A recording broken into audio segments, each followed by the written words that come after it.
თიანეთში ვარ ჩემს სახლში. და ჩამოვედით ამჯერად ციცაბობიას წლის თავისთვის. ერთი წელი გავიდა ზუსტად.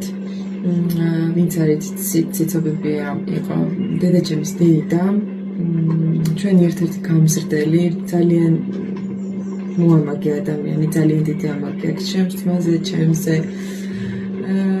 და ადამიანი, რომელიც ყოველთვის ამ სახლში ხვდებოდა. აქ გაატარა მოკლედ თავისი მთელი სიცოცხლე, როცა თავის დასთან ერთად აქ დასახლდა.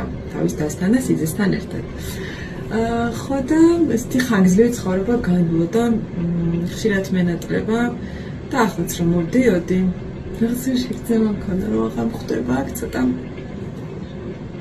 ცევდა ვიტევს. და ბევრი რამე მახსენდება.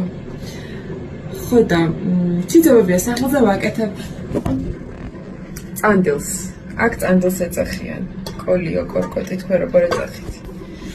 აი, ადუღებ ხა.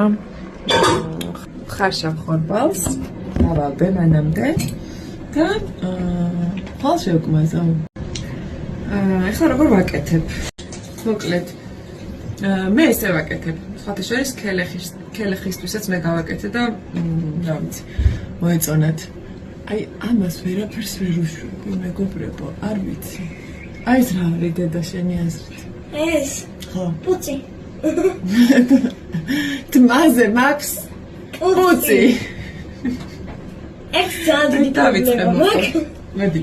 თმაზე მაქვს პუცი. დედას ცხოვრება.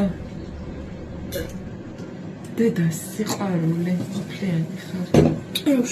ერთი გაიქეცი. მოკლედ, რითი მკმაზავ ახლა? აბა რამე არ დამოვიწყდეს. ნიგოზი თავისთავად, ნაწილი გატარებული და ნაწილი მოხალულ დაჭრილი. თაფლი, ქიშმიში, რომელსაც წინასწარ დავალბობ. ცოტა ვანილს უკეთებ. ყავას უკეთებ ცოტას და ძალიან უხდება. და შაქარსაც ვამატებ, იმიტომ რომ ყოველთვის თაფლი არ ყოფნის. კიდე რა უნდა? მგონი მეტი არაფერი.